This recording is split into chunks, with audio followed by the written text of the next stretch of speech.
diksi atau kata-kata tertentu yang dan itu udah digunakan sama Instagram gitu ya, misalnya kayak video-video dan lain sebagainya yang mengandung darah, itu kan bicara sistem, bicara algoritma yang automatically dia akan terblokir secara otomatis gitu. Ya. Jadi itu, tapi ya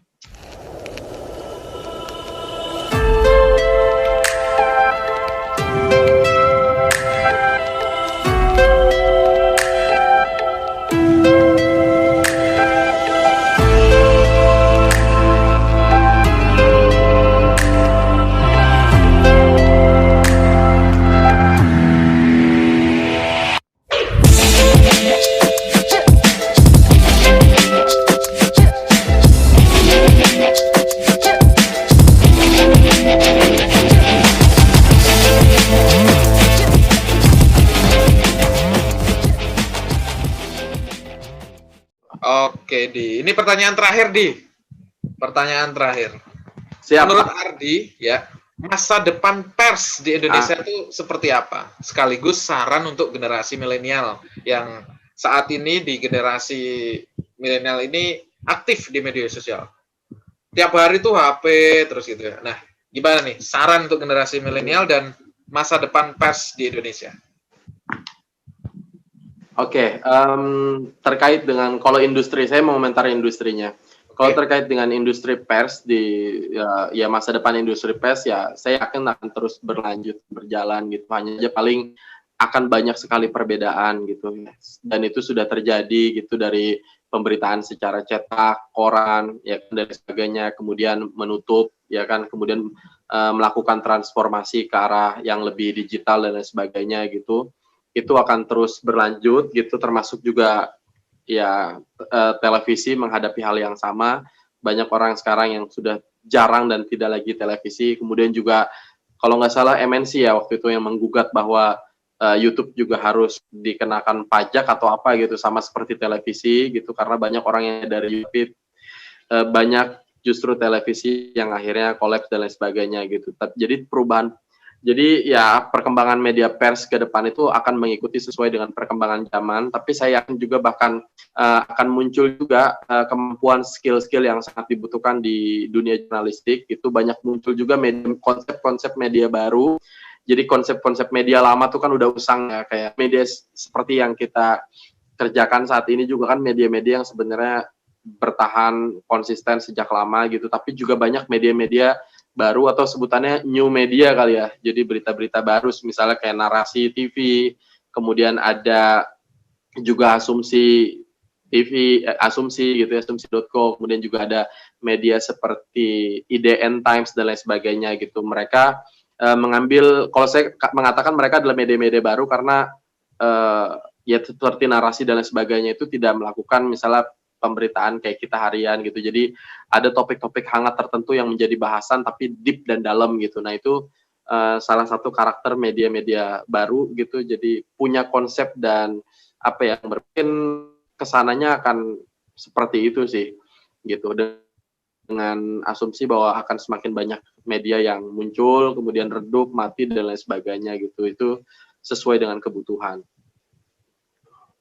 Oke, yang terakhir tadi saran untuk generasi milenial yang suka berselancar di sosial media. Mana tuh? Gimana? Saran untuk generasi milenial yang itu gimana? Aktif di sosial media. Oke. Saya menambahkan tadi juga misalnya kayak Babe baca berita gitu. Itu juga saya tidak paham apakah dikatakan media baru atau tidak gitu, karena tidak melakukan kegiatan jurnalistik. Tugasnya hanya menghimpun pemberitaan-pemberitaan dari banyak media dijadikan satu sehingga orang download aplikasi itu bisa langsung baca berbagai macam berita dari berbagai macam media. Tentu saja itu bisnis yang menarik, keuntungan yang banyak juga buat perusahaan itu. Ya kan, dengan asumsi tidak mempekerjakan begitu banyak wartawan, enak banget gitu. Tapi saya nggak tahu regulasinya seperti apa, tapi nanti banyak lah yang kayak gitu, dan sekarang banyak ada caping apa segala macam gitu. Terus pesan saya buat generasi milenial ya, saya kayaknya kita juga masih termasuk generasi milenial, tapi terutama buat ya orang-orang yang aktif berkegiatan di media sosial, tentu saja memahami bahwa keterbukaan informasi ada dimanapun, kapanpun gitu ya, di berbagai tempat gitu, segala sesuatunya adalah informasi, bisa didapatkan oleh apapun. Jadi bahwa pemberitaan tidak hanya hadir dari media, bahwa pemberitaan juga kerap kali hadir dari warga, makanya ada jurnalisme warga dan masyarakat, sehingga peran-peran jurnalistik meskipun tidak berprofesi sebagai jurnalis juga tetap bagi pengguna media sosial juga tetap harus paling tidak tuh ya bisa menjalankan tugas-tugas atau ini ya sebagai jurnalis, sebagai watchdog gitu, mengingat sebagainya gitu. Dan yang terpenting adalah tadi jangan apa ya, yang terpenting adalah memfilter segala sesuatunya, karena di tengah keberlimpahan informasi ini banyak informasi yang fakta, tidak fakta, bohong, tidak bohong dan lain sebagainya, sehingga itu harus diperlukan peran kontrol. Nah, peran kontrol itu tentu dengan ilmu, dengan ya perbandingan gitu, dengan sekolah, dengan edukasi dan lain sebagainya gitu. Jadi saya kira seperti itu. Dan terakhir adalah jangan lupa tetap menjaga moralitas yang selama ini ditanamkan sejak kecil, sejak pembelajaran. Jangan sampai moralitas, budaya, identitas kita sebagai Indonesia hilang begitu saja hanya karena terpaan media sosial, TikTok dan lain sebagainya gitu. Jadi perlu dipertahankan itunya. Dan yaudah itu. Oke, luar biasa Ardi.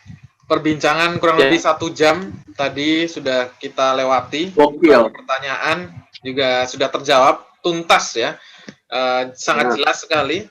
Dan pesan-pesan dan saran-saran untuk generasi milenial juga sudah kita tampung. Dan insya Allah para pendengar, para pemirsa JMP Community juga akan menjadikannya sebuah referensi yang tentunya semakin membuat kita lebih baik lagi ke depannya.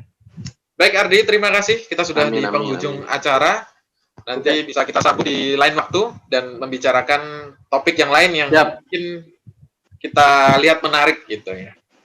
Terima kasih Ardi. Siap, mantap. Teman-teman JMP Community. Terima kasih Pak Fauzi. Ya, sama-sama.